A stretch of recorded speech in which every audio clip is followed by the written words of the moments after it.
নমস্কার বন্ধুরা, আমার বাড়ি নদিয়ার রানাঘাট। সেখান থেকে আমি আসানসোলের কাছে বরন্তী, গড়পঞ্চকোট এবং পাঞ্চেত ড্যাম দেখে আবার রাত্রিবেলা বাড়ি ফিরে আসলাম কোনো রকম হোটেল বুকিং না করেই।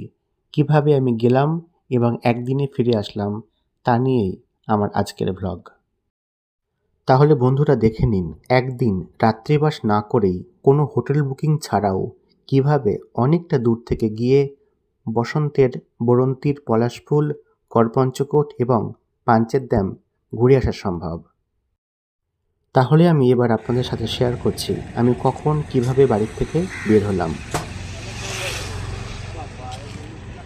প্রথমে আমি খুব ভোর 5:15-র সময় রানাঘাট থেকে শান্তিপুর লোকাল ধরে চলে গেলাম নৈহাটি স্টেশন।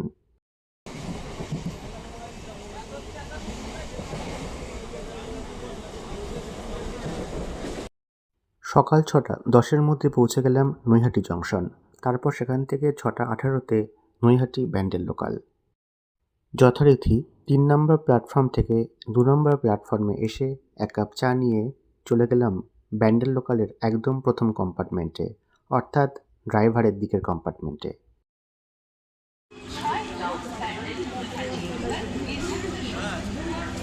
সকাল 6:45-টার মধ্যে ব্যান্ডেল জংশন পৌঁছে গেলাম। তারপর সবার সাথে সামনের রেল লাইন টপকে চলে গেলাম 3-4 নম্বর প্ল্যাটফর্মে। এবার 4 নম্বর প্ল্যাটফর্মে গিয়ে কিছুক্ষণ অপেক্ষা করতে হলো। তারপর আমাদের নির্ধারিত train Howrah Dhanbad black diamond superfast express 4 নম্বর প্ল্যাটফর্মে সকাল 7:10 নাগাদ এসে পৌঁছালো। আমার আগের থেকে টিকিট বুক করা ছিল, তাই নির্দিষ্ট কামরার সামনে গিয়ে অপেক্ষা করতে লাগলাম।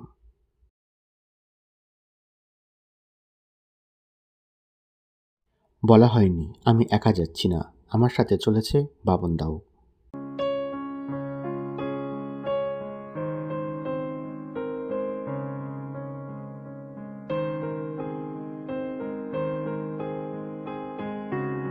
যাই হোক, ব্ল্যাক ডায়মন্ড আসানসোলে 9:30টার সময় ঢোকার পরিবর্তে ঢুকলো 9:45-এ। সাথে সাথেই 1 নম্বর প্ল্যাটফর্ম থেকে 9:45-এই আসানসোল আদ্রা মেমু লোকাল ছিল। তাই এক মুহূর্ত সময় নষ্ট না করে ওভারব্রিজ দিয়ে আমরা চলে গেলাম 1 নম্বর প্ল্যাটফর্মে এবং গিয়ে চড়ে বসলাম আসানসোল আদ্রা মেমু লোকালে। তবে বেশ বুঝতে পারলাম এই ট্রেনটি আপ ব্ল্যাক ডায়মন্ড এক্সপ্রেস না ঢোকা পর্যন্ত ছাড়ে না। ব্ল্যাক ডায়মন্ডের প্যাসেঞ্জাররা মোটামুটি ভালোভাবেই এই ট্রেনটি ধরতে পারেন। আসানসোল আদ্রা মেমু লোকাল ধরে এবার আমাদের আসানসোল থেকে মুরাডি যাবার পালা।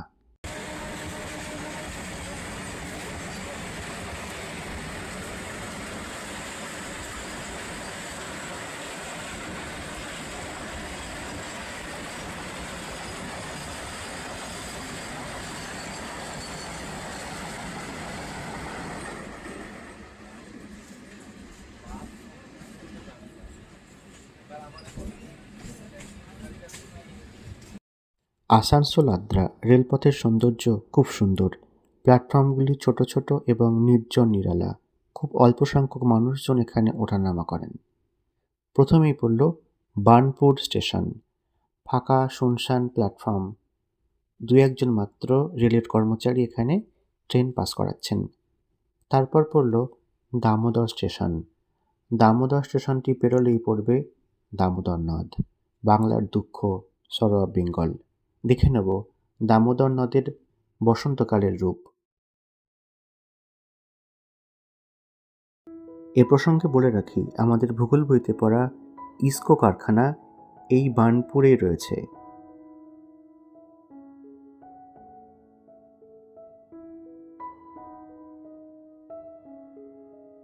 যাই হোক, আসানসোল আদ্রা মেমু লোকাল এখন দামোদরের বুকের সেই বিখ্যাত ব্রিজের উপর উঠছে।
বসন্তের এই শীর্ণকায়া দামোদর দেখে বোঝার উপায় নেই বর্ষাকালে এই দামোদর কিভাবে বাংলার দুঃখ হয়ে ওঠে।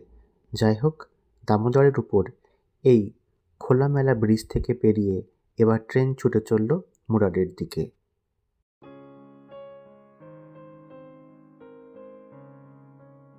পশ্চিম বর্ধমান পুরুলিয়া জেলার রুখাশুকা ভূমি দেখতে দেখতে আমরা আধ ঘন্টা থেকে 40 মিনিটের মধ্যে সময়েই চলে আসতে পারি আসানসোল থেকে মুরাডিতে। আমরা 10:50 নাগাদ মুরাডি এসে পৌঁছলাম। মুরাডি প্ল্যাটফর্মটি নির্জন, চারিপাশে গাছপালা আর দূরে চক্রবাল রেখায় দেখা যাচ্ছে পাহাড় শ্রেণী। যাই হোক, মুরাডিতে আমাদের আগের থেকেই গাড়ি বলা ছিল। এবার আমরা প্ল্যাটফর্ম থেকে বাইরে বেরিয়ে সেই গাড়িতে চেপে চলে যাব বরন্তি।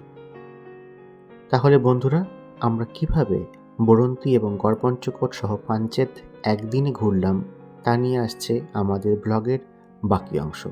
দেখতে থাকুন, আর আপনারাও আমাদের মতো একই রকমভাবে ঘুরে আসুন, কোনো রকম রাত্রিবাসের হোটেল বুকিংয়ের ঝামেলা ছাড়াই। আজ এইটুকুই। নমস্কার।